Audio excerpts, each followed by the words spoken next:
welcome back to That Dad Guy. It's February 12th, 2024, and today I want to talk a little bit about stamps and a little bit about YouTube. Now, why do I want to talk about YouTube? Well, because this weekend my dryer broke, and I thought, you get in that mindset, everything is going wrong all the time. I mean, it's not always going wrong all the time, but every time you seem to be going on the uphill swing, something breaks down, it costs you a lot of money, you're right back where you started, and sometimes my mind goes that way. If something bad happens, I think, we're never going to get out of this hole. I don't know if you guys are like that, but I sometimes get like that. So this weekend, it was Saturday, I did the laundry, I had a load of laundry in the dryer, and when I went to check on it, it wasn't entirely dry. So I went to put it on again, and I heard it running, but I didn't hear it spinning. So I opened it up, and sure enough, the drum wasn't spinning anymore.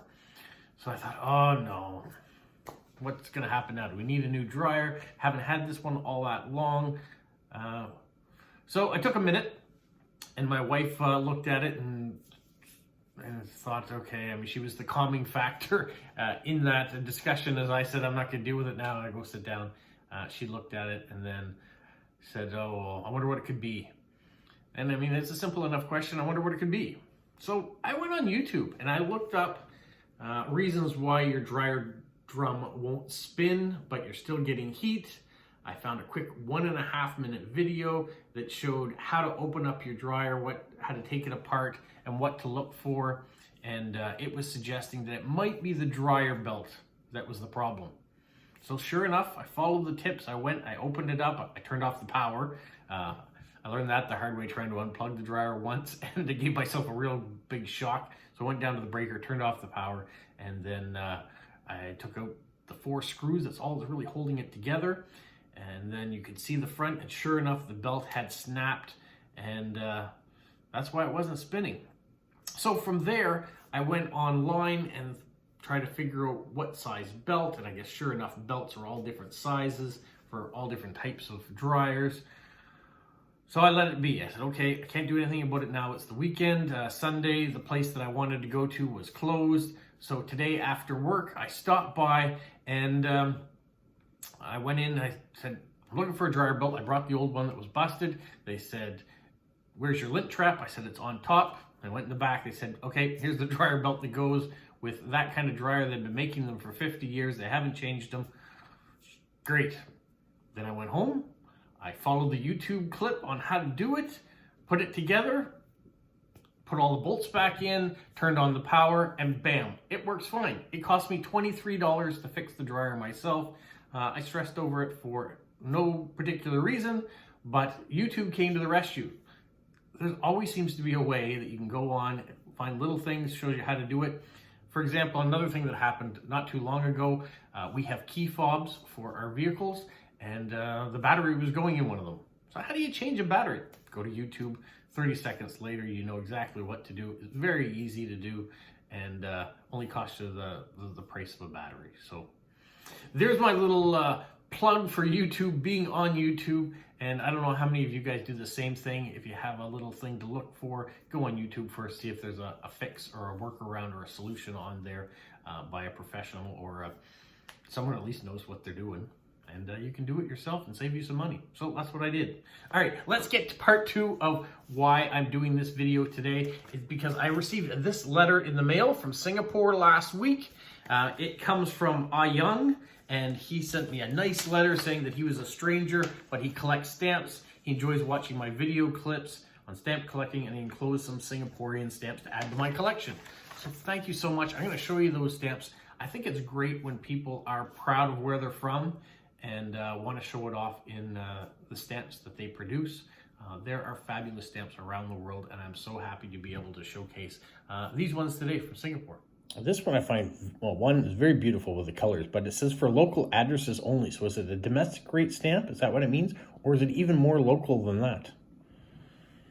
There seems to be a fish theme here in this line of stamps that I've put together. The National Day. It's a beautiful set. Yeah, some beautiful fish. Osaka Expo in 1970. So There is a combination with Japan. And this is one of those stamps that normally I see as a CTO, and you think, oh, people don't really want to collect CTOs, but this isn't a CTO. You can see clearly that this is a cancellation that's been done because this stamp has been used.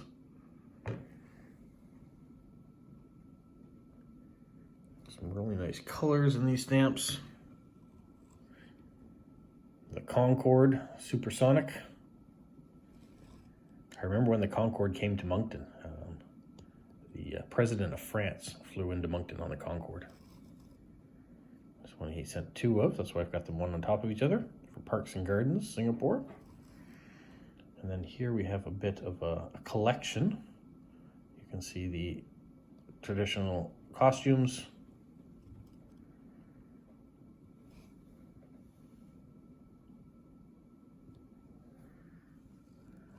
All you bird collectors of stamps, there you go.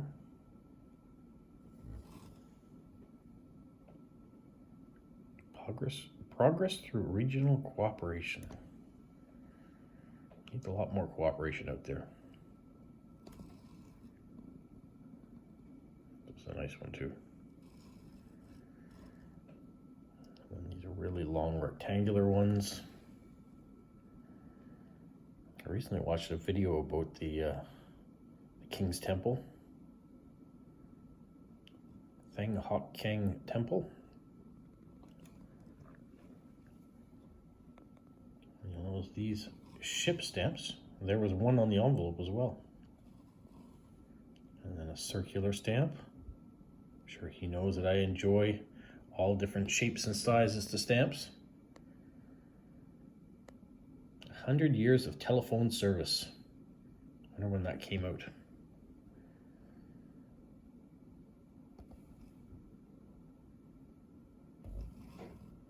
And some little ones. You can see once again there's a duplicate there, so I just added it to the top. A beautiful sunflower. So there's a nice little collection of stamps. Did you guys find one that really stuck out for you? Was it a shape? Was it a size? Was it a theme? There was a lot of variety here in these few stamps, so they fit in nicely. I'm really gravitating towards themes of collecting now. Not that I'm doing that, but when I go to stamp fairs, and you'll see in the episode I'll have coming up probably tomorrow, that I was kind of looking at different themes too when I was looking for stamps. And so it's fun to do it that way because you're getting to see stamps that are produced in a lot of different countries rather than just focusing all your attention on filling gaps in one country or 1 or 2 countries. You really get to see what the world's focus is on different themes. So thank you so much for sending this letter in. I appreciate it. The envelope and the stamps will look great in my collection. So thank you so much. And for you guys, have a magical week. What, Polo? You say like, subscribe, share, and tell all your friends. Who's a good boy? Who's a good boy?